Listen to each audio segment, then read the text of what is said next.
ପ୍ରତ୍ୟେକ ଦିନ ସକାଳୁ ବର୍ଷା ହେଉଛି, ତେଣୁ ଆଜି ବି ବର୍ଷା ହେଉଥିଲା।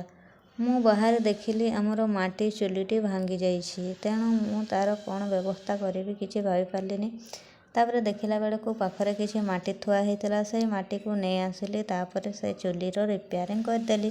ରିପେୟାରିଂ କରିସାରି ଯେତେବେଳେ ମୁଁ ଘରକୁ ଆସେ, ଦେଖେ ମୋ ସ୍ୱାମୀ ଘରେ ନାହାନ୍ତି। ମୁଁ ବାଡ଼ିପଟେ ଯାଇକି ଦେଖେ ଯେ ଓହୋ, ସେମାନେ ଯାଇକି ସେଇଠି ଫୁଲ ତୋଳୁଛନ୍ତି। ବଢ଼ିଆ କଥା, ତାଙ୍କର ଫୁଲ ତୋଳା ସରିଲା। ତାପରେ ସିଏ ଘରକୁ ଆସିଲେ। ମୁଁ ଯେତେବେଳେ ଘରକୁ ଆସୁଛି, ଦେଖୁଛି ଯେ ଆମ ଦୁଆର ପାଖରେ କ୍ରିଷ୍ଣା ବସିକି ମୁଚକୁଣ୍ଡିଆ ହସ ହସୁଛନ୍ତି। ତାପରେ ମୋ ସ୍ୱାମୀ ପୂଜା କରିଦେଲେ।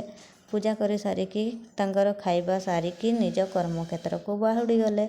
ମୋ ସ୍ୱାମୀଙ୍କୁ ମୁଁ ରାସ୍ତା ପାଖରେ ବାଟେଇ ଦେଇକି ଘରକୁ ଫେରି ଆସିଲି। ଭିଡ଼ିଓଟି ଆପଣମାନଙ୍କୁ କେମିତି ଲାଗିଲା? ଯଦି ଭିଡ଼ିଓଟି ଆପଣମାନଙ୍କୁ ପସନ୍ଦ ଲାଗିଛି ତେବେ like, comment, share and subscribe କରିବାକୁ ଜମା ବି ଭୁଲିବେନି। ରାଧେ ରାଧେ।